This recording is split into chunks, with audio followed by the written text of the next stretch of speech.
Arne Slot alivyokuja Liverpool tu, jambo lake la kwanza kichwani mwake ni kuwa anamtaka namba 6 anayecheza kulingana na falsafa zake. Yaani anataka namba 6 anayenyambulika na sio namba 6 chuma.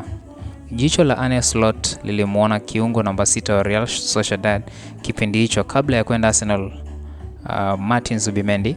Mazungumzo yalikuwa mazuri kwa upande wa vilabu viwili, yani Liverpool na Real Sociedad. Lakini ugumu unajua ulitoka wapi? Ugumu ulitoka kwa mchezaji mwenyewe, yani Martin Zubimendi. Aligoma kujiunga na Liverpool mwaka huo, yani mwaka wa 2024. Kwamba alitaka kusalia kwa timu kwa msimu mwingine ndani ya Real Sociedad. Ukumbuke kipindi hicho Liverpool walikuwa na namba 6 asili ambaye alikuwa Wataru Endo pekee, na mashabiki kipindi hicho walikuwa wanaishinikiza klabu isajili namba 6 kabla ya msimu mpya kuanza. Ryan Giro Gravenberch sio namba 6 asilie uwanjani, bali ni mchezaji ambaye anamudu kucheza namba 8 na namba 10. Slot bila shaka baada ya kumkosa Martin, imani yake ilihamia kwa Ryan Giro Gravenberch na kumwamini na kuanza kumchezesha kama namba 6.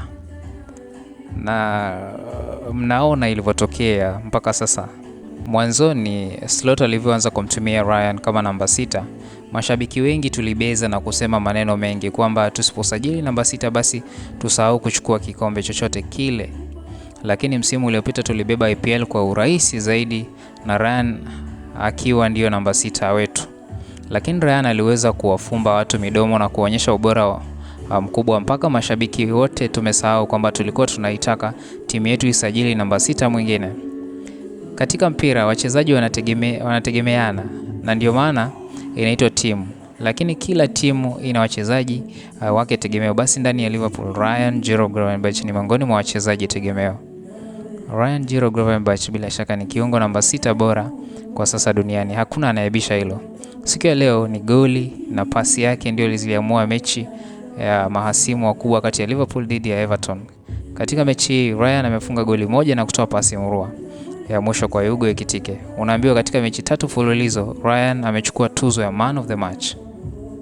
Mpaka sasa katika EPL ambapo amecheza mechi 4 na magoli 2 na pasi moja ya mwisho msimu huu wa 2025-2026, na katika mechi moja ya UEFA Champions League msimu huu Ryan ana pasi moja ya mwisho. Tumpe maua yake mapema. Hakika Ryan Gravenberch ni miongoni mwa nguzo muhimu ya timu hii ya Liverpool. Vamos!